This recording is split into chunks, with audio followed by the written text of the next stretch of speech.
Hello everyone, welcome back to force academy. বন্ধু, তুমি যদি ওমেন মিলিটারি পুলিশে জয়েন করতে চাও অবশ্যই ভিডিওটা শেষ পর্যন্ত দেখো। বন্ধুরা, ছেলেদের পাশাপাশি মহিলাদেরও কিন্তু ভ্যাকেন্সি বার হয়েছে ইন্ডিয়ান আর্মির তরফ থেকে। যখন থেকে তোমাদের অগ্নিপথ স্কিম লাগু করা হয় তখন থেকে তোমাদের অগ্নিবীরের মাধ্যমে ওমেন মিলিটারি পুলিশের ভ্যাকেন্সি বার হচ্ছে। অর্থাৎ দুইবার কিন্তু বার হওয়া হয়েছে, এবার নিয়ে তোমাদের তিনবার কিন্তু বার হয়েছে। ওকে, এর আগে তোমাদের দুইবার কিন্তু অগ্নিপথ স্কিমের মাধ্যমে ওমেন মিলিটারি পুলিশের ভ্যাকেন্সি বার হয়েছে। অর্থাৎ এই ওমেন মিলিটারি পুলিশের মাধ্যমে মেয়েরা অর্থাৎ মহিলা প্রার্থীরা, ফিমেল ক্যান্ডিডেটস ইন্ডিয়ান আর্মিতে জয়েন করতে পারবে জিডি পোস্টে, অর্থাৎ জেনারেল ডিউটি পোস্টে। তো চলো সেটি কিন্তু আমি তোমাদের সঙ্গে শেয়ার করব। তোমাদের অনলাইন অ্যাপ্লিকেশান শুরু হয়েছে। ওকে, অনলাইন অ্যাপ্লিকেশান শুরু হয়েছে 22 তারিখ পর্যন্ত তোমরা কিন্তু অনলাইন অ্যাপ্লিকেশান করতে পারবে। মার্চের 22 তারিখ পর্যন্ত তোমরা অনলাইন অ্যাপ্লিকেশান করতে পারবে, লাস্ট ডেট 22 মার্চ। ওকে, এবং আমি তোমাদেরকে বলে দিচ্ছি, এই যে তোমাদের ওমেন মিলিটারি পুলিশের ভ্যাকেন্সি বার হয়েছে, এই ভ্যাকেন্সিতে কারা কারা আবেদন করতে পারবে। তুমি পশ্চিমবঙ্গের যে কোনো প্রান্ত থেকে বিলং করো না কেন, তোমরা সকলেই কিন্তু এই ভ্যাকেন্সিতে আবেদন করতে পারবে। যদি তোমার এডুকেশন কোয়ালিফিকেশান উচ্চতা থেকে থাকে তাহলে তুমি কিন্তু এই ভ্যাকেন্সিতে আবেদন করতে পারবে। এই বছর অর্থাৎ 2023 সালে যে ভ্যাকেন্সি বার হয়েছিল ওমেন মিলিটারি পুলিশের, তার ফাইনাল রেজাল্ট কালকেই তোমাদের পাবলিশ করা হয়েছে। সেখানে কতজন প্রার্থী সিলেক্টেড হয়েছে, কতজন মেয়ে ক্যান্ডিডেট জব পেয়েছে বা ওমেন মিলিটারি পুলিশে তোমরা অংশগ্রহণ করতে পেরেছে, সিলেক্টেড হয়েছে, এখান থেকে তোমরা কিন্তু চাইলে দেখতে পারো। আমি এর উপরে অবশ্যই তোমাদেরকে ভিডিওর মাধ্যমে জানিয়ে দেবো যে কতজন 2023 সালের ভ্যাকেন্সিতে পাস করেছে। 2024 সালে যে ভ্যাকেন্সি বার হয়েছে, এই ভ্যাকেন্সিতে তোমরা চাইলে তোমাদের স্বপ্নটাকে পূর্ণ করতে পারবে। এই ভ্যাকেন্সির অনলাইন অ্যাপ্লিকেশান চলছে। তো চলো আমি তোমাদেরকে সম্পূর্ণ update A to Z update তোমাদের সঙ্গে শেয়ার করে দিচ্ছি, যাতে তোমাদের বুঝতে কোনো অসুবিধা না হয়। তো বন্ধুরা, তোমরা অন স্ক্রিন দেখতে পাচ্ছ, এটি হলো অফিসিয়াল নোটিফিকেশান। ওকে, এবার আমি তার আগে তোমাদেরকে নোটিফিকেশান পড়ার আগে কিছু আপডেট তোমাদের সঙ্গে শেয়ার করছি।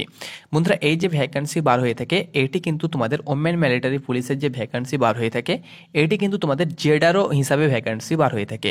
অর্থাৎ আমি তোমাদেরকে বলে দিচ্ছি, প্রথমত একটা জেডারও হলো সবার ওপরে। ওকে, একটা জেডারোর আন্ডারে কিন্তু কয়েকটা রাজ্য রয়েছে। যেমন আমাদের জেডারোর আন্ডারে কলকাতা, আমাদের জেডারও হলো কলকাতা। ওকে, এই কলকাতা জেডারোর আন্ডারে আমাদের ওয়েস্ট বেঙ্গল রয়েছে, তার সঙ্গে সঙ্গে সিকিম রয়েছে। ওকে, তার সঙ্গে সঙ্গে উড়িষ্যা রয়েছে। ওকে, এগুলো কিন্তু এআরও। ওকে, এগুলো কিন্তু এই স্টেট রয়েছে, এবং এই তোমাদের প্রত্যেকটি স্টেটে কিন্তু আলাদা আলাদা এআরও রয়েছে। যেমন আমাদের পশ্চিমবঙ্গে 4খানা এআরও রয়েছে, একটা হলো ব্যারাকপুর, একটা হলো বহরমপুর, একটা হলো কলকাতা এবং একটা হলো শিলিগুড়ি। এরকম তোমাদের সিকিমেও কিন্তু এআরও রয়েছে, যেটি একটা শিলিগুড়ির আন্ডারে পড়ছে, একটা কিন্তু সিকিমের ভিতরে রয়েছে। উড়িষ্যাতেও কিন্তু দু তিনখানা কিন্তু তাদের এআরও রয়েছে। তো এই এআরওর ভিতরে কিন্তু তোমাদের এই যে ইয়ারোগুলো রয়েছে, এই ইয়ারোর মাধ্যমে আর্মির যে ভ্যাকান্সিগুলো, ছেলেদের যে ভ্যাকান্সি জিডি, টেকনিক্যাল ক্লার্ক, এই ভ্যাকান্সিগুলো বার হয়ে থাকে। আর জেডারও পুরো প্রসেসটাকে কিন্তু জেডারও কমপ্লিট করে থাকে। অর্থাৎ যাবতীয় কাজ, যারা আনফিট হয়ে যাবে মেডিকেলে, তাদের জেডারোতে গিয়ে, অর্থাৎ আর্মি কমান্ডোতে গিয়ে তাদেরকে মেডিকেল ফিট হতে হবে। পুরো প্রসেস দায়িত্ব কিন্তু জেডারোর আন্ডারে। ওকে, অর্থাৎ জেডারও হলো একটা তোমাদের বড় হেড কোয়ার্টার্স বলতে পারো, যার মাধ্যমে তোমাদের এই যে ইয়ারোগুলো রয়েছে সেগুলো কিন্তু তার আন্ডারে থেকে থাকে। ওকে, তো এই যে তোমাদের ওমেন মিলিটারি পুলিশের যে ভ্যাকান্সি, এটি কিন্তু জেডারোর আন্ডারে। ওকে, অর্থাৎ এর কোনো আর্মি রিক্রুটমেন্ট অফিস নেই। এই যে জেডারো আমি তোমাদেরকে বললাম যে আমাদের কলকাতা জেডারোর আন্ডারে তিনখানা স্টেট রয়েছে, একটা WB অর্থাৎ ওয়েস্ট বেঙ্গল, একটা উড়িষ্যা এবং একটা সিকিম। তো এই তিনখানা স্টেটে তোমাদের র্যালি, পরীক্ষা সব কিছু কিন্তু জেডারও, এবং এই তিনখানা স্টেটের যে কাট অফ যাবে সেটা কিন্তু তোমাদেরকে ক্র্যাক করতে হবে, তবেই তুমি কিন্তু ওমেন মিলিটারি পুলিশে জব পাবে। আর বাকি যে অগ্নিবীরে যারা রয়েছে, তাদের আর্মি রিক্রুটমেন্ট অফিস অনুসারে কিন্তু তাদের কাট অফ গিয়ে থাকে। ওকে, তো আশা করি তোমাদেরকে বুঝাতে পেরেছি। আরও অন্যান্য রয়েছে, যেমন ক্লার্কের ক্ষেত্রে যেমন অল ইন্ডিয়া মেরিট হয়ে থাকে, কিন্তু তোমাদের যে মেরিট হবে ওমেন মিলিটারি পুলিশের যে মেরিট হবে, সেটি কিন্তু তিনটি স্টেটের মধ্যে কিন্তু তোমাদেরকে মেরিট যাবে, এবং তিনটি স্টেটের যে মেরিট যাবে সেটা তোমাকে কমপ্লিট তুমি যদি করতে পারো, তবেই তুমি কিন্তু ওমেন মিলিটারি পুলিশে জয়েন করতে পারবে। ওকে, তো আমাদের জেডারোর আন্ডারে, কলকাতা জেডারোর আন্ডারে কিন্তু আমাদের ওয়েস্ট বেঙ্গল পুরো রয়েছে। অর্থাৎ তুমি ওয়েস্ট বেঙ্গলের যেখান থেকে বিলং করো না কেন, তুমি কিন্তু এই ওমেন মিলিটারি পুলিশে আবেদন করতে পারবে। ওকে, এবার আমি তোমাদেরকে পুরো ব্যাপারটা বুঝাতে পেরেছি। এবার আমি তোমাদেরকে নোটিফিকেশানটা শেয়ার করে দিচ্ছি। তো এখানে তোমরা দেখতে পাচ্ছ জোনাল রিক্রুটমেন্ট অফিস, অর্থাৎ জেডারো, যেটা আমরা তোমাদেরকে বললাম। জেডারোর ফুল ফর্ম হচ্ছে জোনাল রিক্রুটমেন্ট অফিস, কলকাতা। তো এখানে দেখতে পাচ্ছ invites online application from unmarried female candidates, অর্থাৎ আনম্যারিড হতে হবে। Selection test for Agniveer general duty women military police, অর্থাৎ ওমেন মিলিটারি পুলিশ জিডিতে তোমাদের ভ্যাকেন্সি বার হয়েছে। Intake for recruiting year 2024-25 under Agnipath scheme, অর্থাৎ অগ্নিপথ স্কিমের মাধ্যমে এই ভ্যাকেন্সিটি ফিল করা হবে। অনলাইন রেজিস্ট্রেশন 13 ফেব্রুয়ারি থেকে 22 মার্চ পর্যন্ত তোমরা আবেদন করতে পারবে। তোমাদের অনলাইন এক্সাম যেটা ডেট, সেটা তোমরা দেখতে পাচ্ছ 28 এপ্রিলের পর কিন্তু তোমাদের এক্সাম শুরু হতে চলেছে। তো এখানে দেখো, তোমাদেরকে আমি আগেই বুঝিয়ে দিয়েছি। তো এই যে ভ্যাকেন্সি বার হয়েছে, application invite from domicile district West Bengal, Sikkim, Orissa. তো কী বললাম আমি তোমাদেরকে, যে একটা জেডারোর আন্ডারে এই 3টি স্টেট, আমাদের কলকাতা জেডারোর আন্ডারে এই 3টে স্টেট পড়ছে, এবং এই 3টে স্টেটের প্রার্থীরা আবেদন করতে পারবে। এবং আরও যে জেডারো রয়েছে, যেমন শিলং জেডারো রয়েছে, তোমাদের আরও অন্যান্য জায়গায় চেন্নাই জেডারো রয়েছে, তো তাদের জেডারোর আন্ডারে যারা রয়েছে তারা আবেদন করতে পারবে, তাদের আলাদাভাবে নোটিফিকেশান বার হয়েছে। ওকে, তো এই যে নোটিফিকেশান, এটি কিন্তু আমাদের এই 3টি স্টেটের জন্য। তো দেখো, প্রথমত আমি তোমাদেরকে বলে দিচ্ছি, অনলাইন অ্যাপ্লিকেশান শুরু হয়েছে। অনলাইন অ্যাপ্লিকেশান তুমি করবে, প্রথমে কিন্তু ফেজ 1-এ 2টো স্টেপে কিন্তু তোমাদের পুরো প্রসেস কমপ্লিট হবে। ফেজ 1-এ তোমাদের রিটেন এক্সাম হবে, কম্পিউটার বেসডের মাধ্যমে তোমাদের রিটেন এক্সাম কমপ্লিট করতে হবে। দেন তোমাদের রিক্রুটমেন্ট র্যালি হবে। ওকে, এক্সামিনেশান ফিজ কিন্তু তোমাদেরকে 250 টাকা দিতে হবে।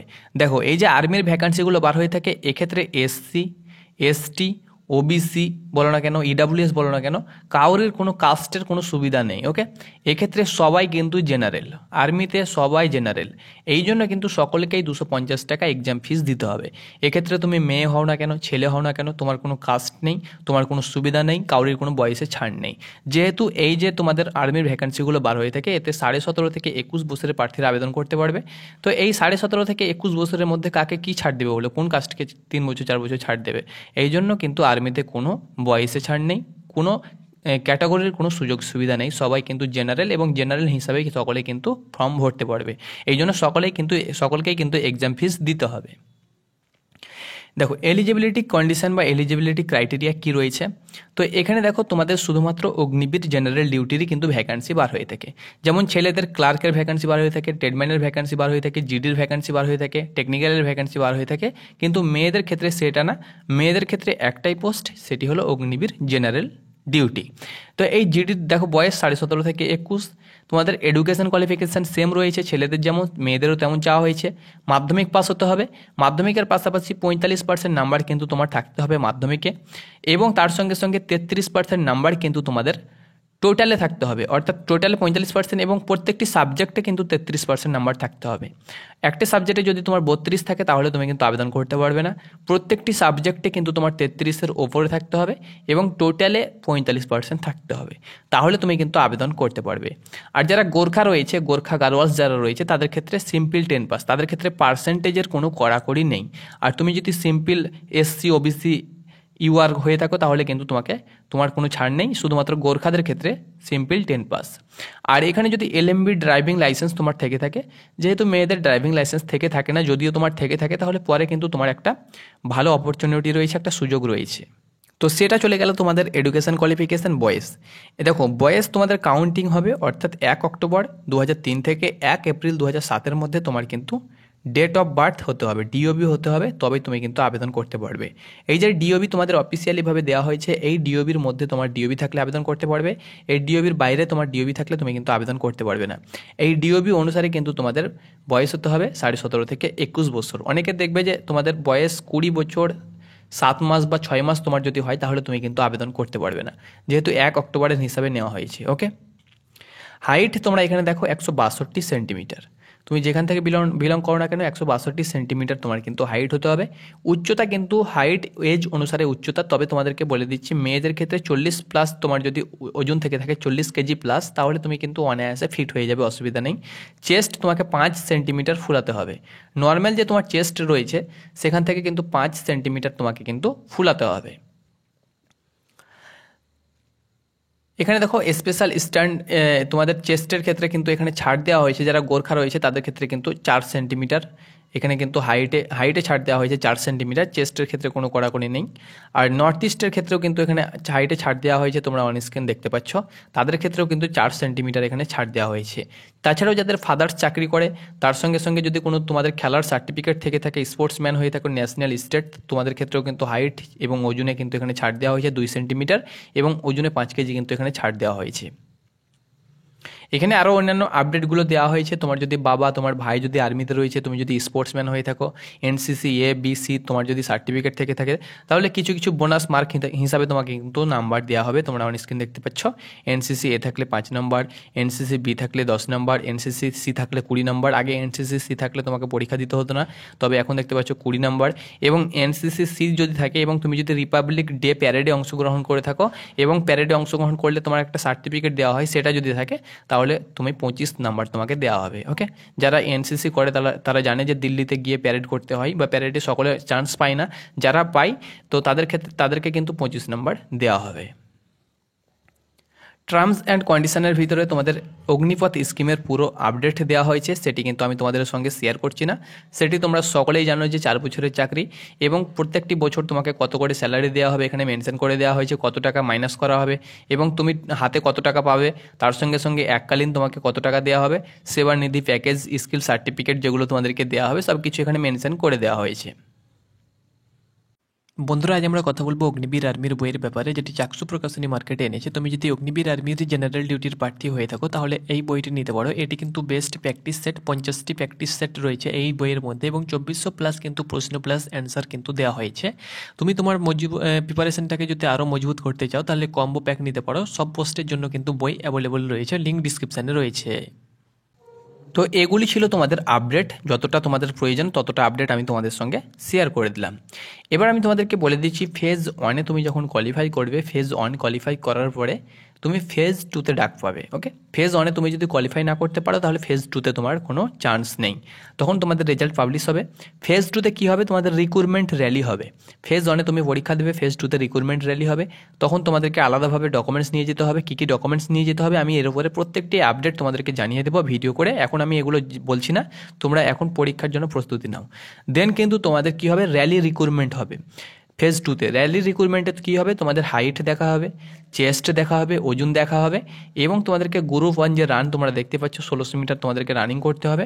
তুমি যদি ফার্স্ট গ্রুপ কোয়ালিফাই করতে পারো, ফার্স্ট গ্রুপের যে সময় তোমরা দেখতে পাচ্ছ 7.5 মিনিট এবং সেকেন্ড গ্রুপের জন্য 8 মিনিট। এক্ষেত্রে কিন্তু তোমাদের পুল আপস হবে না, শুধুমাত্র রানিংয়ের ভিত্তিতে কিন্তু তোমরা পাস করবে। 10 ফুট তোমাদেরকে লং জাম্প এবং 3 ফুট হাই জাম্প কিন্তু তোমাদেরকে শুধুমাত্র কোয়ালিফাই করতে হবে। এক্ষেত্রে কোনো বোনাস মার্ক কিন্তু নেই, শুধুমাত্র কোয়ালিফাই করতে হবে। 10 ফুট লং জাম্প এবং 3 ফিট হাই জাম্প, তারপরে কিন্তু তোমাদের অ্যাডাপ্টেবিলিটি টেস্ট হবে। তো এইভাবে পুরো প্রসেসটা কমপ্লিট হবে। দেন তোমাদের মেডিকেল এক্সামিনেশান হবে। মেডিকেল এক্সামিনেশান তোমাদের গ্রাউন্ডের ভিতরেই হবে। যদি তুমি মেডিকেলে আনফিট হয়ে যাও কোনো কারণবশত তাহলে কিন্তু তোমাদের রিভিউ মেডিকেল হবে, যেটি কিন্তু তোমাদের কলকাতা কমান্ডো হসপিটালে হবে। ওকে, তো এইভাবে পুরো প্রসেসটা কমপ্লিট হয়ে যাবে। তারপরে তোমরা মেডিকেল হয়ে যাওয়ার পরে রেজাল্টের জন্য অপেক্ষা করবে। যেমন তোমাদের এই বছর রেজাল্ট বার হয়েছে ওইরকম তোমাদের 2025 সালে তোমরা রেজাল্ট দেখতে পেয়ে যাবে। সেখানে তোমার যদি নাম থেকে থাকে তাহলে ডাইরেক্ট তোমরা জেটারোতে চলে যাবে, সেখানে গিয়ে তোমরা রিপোর্টিং করবে এবং তোমাদের যাবতীয় অরিজিনাল যে ডকুমেন্টসগুলো রয়েছে সেগুলো তারা নেবে, তোমাদেরকে ডেট দেবে এবং সেই ডেট অনুসারে কিন্তু তোমাদেরকে ট্রেনিংয়ের জন্য ট্রেনিং সেন্টারে ডিসপ্যাচ হবে। ডিসপ্যাচ হওয়ার পরে কিন্তু তোমাদেরকে ট্রেনিং সেন্টারে ট্রেনিংয়ের জন্য পাঠিয়ে দেওয়া হবে। তো এটি মোটামুটি আমি তোমাদেরকে A to Z update share করলাম, যেগুলো তোমাদের একদম 99% প্রয়োজন সেগুলো আমি তোমাদের সঙ্গে শেয়ার করলাম। আরও অন্যান্য আপডেটগুলো তোমরা কিন্তু একের পর এক আমাদের চ্যানেল থেকে পেয়ে যাবে। তো অবশ্যই আমাদের চ্যানেলটাকে সাবস্ক্রাইব করো। পশ্চিমবঙ্গের বুকে আমরা তোমাদেরকে এরকম আপডেট সবার প্রথমে দিয়ে থাকি এবং ভালোভাবে দিয়ে থাকি, এরকম আপডেট তোমাদেরকে কেউ দিতে পারবে না। তো অবশ্যই আমাদের চ্যানেলটাকে সাবস্ক্রাইব করো, টাইম টু টাইম তুমি কিন্তু সম্পূর্ণ আপডেট পেয়ে যাবে। ধন্যবাদ।